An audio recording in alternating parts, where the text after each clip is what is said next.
लागलाय। 92 कल हाती आलेले आहेत। 30 जागांवरती भाजप आघाडीवरती आहे, शिवसेना 17 आणि त्यासोबतच राष्ट्रवादी काँग्रेस जी अजित पवारांची आहे तिथे 20 जागांवरती आता आघाडीवरती आहे। त्यामुळे कुठेतरी पुन्हा एकदा महायुतीचा जोरदार दणका जो आहे तो आता दिसून येतोय। यासोबतच महाविकास आघाडीचं जे आहे किंवा काँग्रेस राष्ट्रवादीचं पुन्हा एकदा पानिपत झालेलं दिसून येतंय।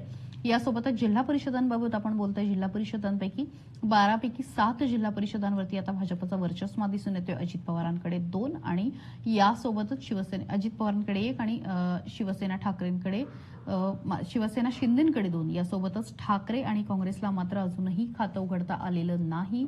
काँग्रेसला चांगल्या जागा मिळतील असं बोललं जात होतं, मात्र केवळ 2 जिल्हा परिषदांवरती काँग्रेसची आघाडी आहे आणि कुठेतरी जिथे भाजप आणि काँग्रेस आणि राष्ट्रवादी काँग्रेसचा कायम वर्चस्व होता, मुळापर्यंत ते रुजलेले होते, त्या जिल्हा परिषदा, त्या पंचायत समिती सुद्धा आता हातातून जाताना दिसतायत। अशी वेळ खरं तर महाराष्ट्रामध्ये आलेली आहे आणि कदाचित एक 10 वर्षापूर्वी आपण हा विचारही करू शकलो नसतो की काँग्रेस आणि राष्ट्रवादीचा कोणीतरी झेडपी आणि पंचायत समितीमध्ये पराभव करू शकतं, पण आता भाजपने ते करून दाखवलेलं आहे आणि मुळापर्यंत पक्ष रुजवणं काय असतं, कशा पद्धतीने लोकांपर्यंत पोहोचता येतं हे आता दिसून आलंय।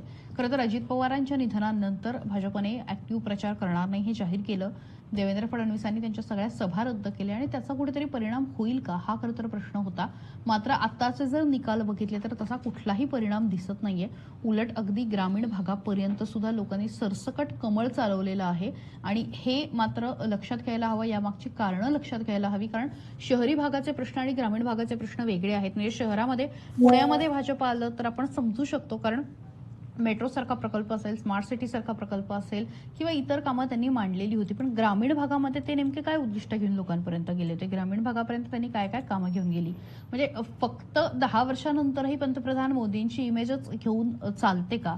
नाही, तर त्यालाही त्यांनी काही गोष्टी नेल्या असतील, त्या आधीपासून रुजवल्या असतील, सोशल मीडिया मार्फत प्रचार केला असेल, लोक निवडताना सुद्धा काही विचार केला असेल। हे सगळं आता बघायला हवं आणि भाजपचं नेमकं निवडणुकांचं, विशेषतः इतक्या स्थानिक निवडणुकांचं मॉडेल नेमकं काय आहे हे समजून घेणं फार गरजेचं आहे। पुढच्या काळामध्ये जर निवडणुकांचा अभ्यास करायचा असेल, लोकांच्या मानसिकतेचा अभ्यास करायचा असेल, तर मला असं वाटतं कोमल की पुढच्या काळामध्ये भाजपचं जी काही स्टाईल आहे किंवा त्यांनी नेमकी काय पद्धत वापरलेली आहे ते जाणून घेणं फार महत्वाचं आहे।